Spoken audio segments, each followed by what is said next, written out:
तुम पढ़ने के लिए बैठते हो, बुक खोलते हो, पेन हाथ में होता है, लेकिन दिमाग कहीं और भाग रहा होता है। जैसे ही सिलेबस का नाम आता है, दिमाग बोलता है इतना ज़्यादा कैसे होगा, टाइम ही कितना बचा है। और उसी एक थॉट के बाद तुम पढ़ना बंद नहीं करते, बल्कि शुरू ही नहीं कर पाते।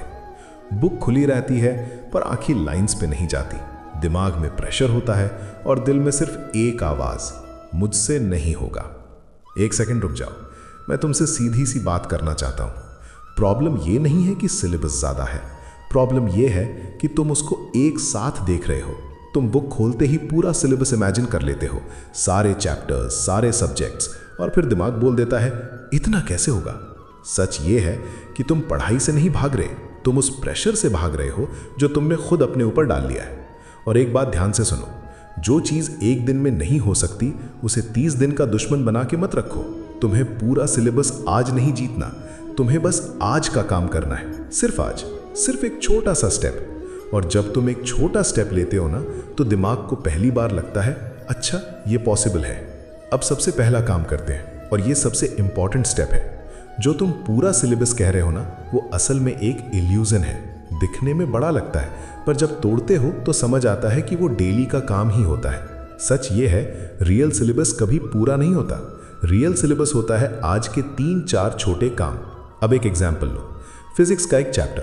तुम सोचते हो ये चैप्टर एक दिन में कैसे होगा, और यहीं से दिमाग बंद हो जाता है। पर रियलिटी ये है, एक चैप्टर एक्चुअली 5-6 छोटे पार्ट्स में होता है। Concept, derivation, numericals, graphs, revision. तुम्हें पूरा चैप्टर आज खत्म करना ही नहीं है।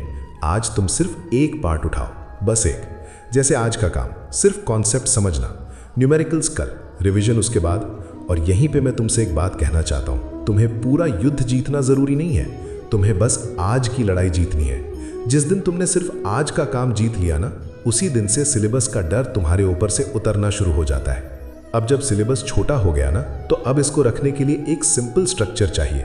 कोई फैंसी टाइम टेबल नहीं, बस 3 स्लॉट्स, हाँ सिर्फ 3। पहला स्लॉट होता है नया टॉपिक के लिए, 40 से 60 मिनट।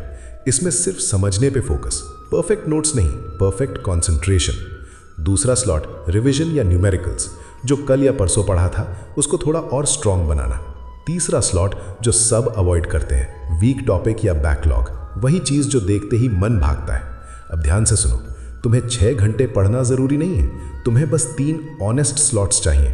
अगर ये 3 स्लॉट सच में लग गए ना, तो सिलेबस तुम्हें दबाता नहीं, सिलेबस खुद झुकना शुरू कर देता है।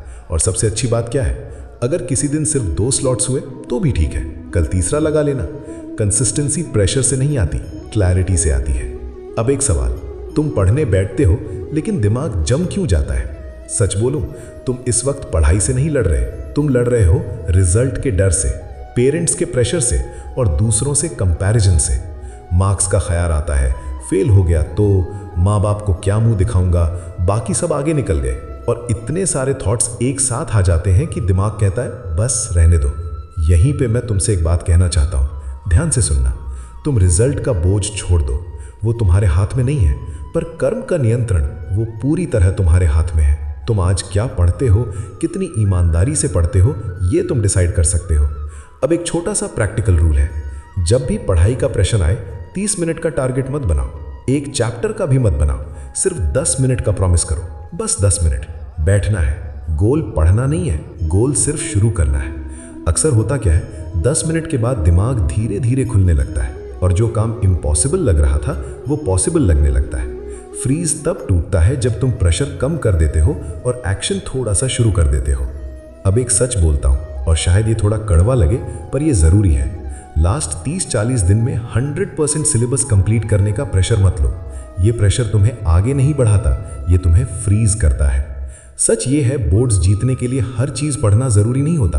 80% सिलेबस पर उस 80% की स्ट्रॉन्ग रिविजन, ये कॉम्बिनेशन काफ़ी होता है।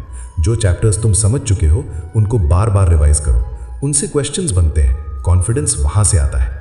जो चैप्टर्स बिल्कुल नए हैं उन्हें टच करो, समझो, पर उनके पीछे अपनी सारी एनर्जी मत डालो। और यहीं पे एक बात याद रखना, युद्ध जीतने के लिए हर हथियार उठाना ज़रूरी नहीं होता, सही हथियार उठाना ज़रूरी होता है। आखिरी दिनों में स्मार्ट पढ़ना ज़्यादा पढ़ने से ज़्यादा पावरफुल होता है। अब मैं सीधा उन बच्चों से बात करना चाहता हूँ जो क्लास 10 और 11 में हो और ये वीडियो देख रहे हो। ध्यान से सुनना। तुम लेट नहीं हो, तुम फेल नहीं हो, तुम बस थोड़ी देर के लिए सही डायरेक्शन से दूर हो गए थे। और आज अगर तुम यहाँ तक आए हो, इसका मतलब है तुम सीखना चाहते हो, तुम सुधरना चाहते हो। बस इतना ही काफ़ी है। अगर ये वीडियो तुम्हें थोड़ा सा भी क्लियर लगा हो, थोड़ा सा भी हल्का फील हुआ हो, तो कमेंट्स में एक शब्द लिखो, कृष्णा गाइड। इस वीडियो को लाइक और सेव कर लो ताकि जब प्रेशर आए तुम इसे दोबारा देख सको। और मैं वादा करता हूँ नेक्स्ट वीडियो में मैं तुम्हें exact subject wise road map दूंगा। फिजिक्स, केमिस्ट्री, मैथ्स, बायोलॉजी, सब कुछ स्टेप बाय स्टेप। तुम अकेले नहीं हो, मैं तुम्हारे साथ हूँ।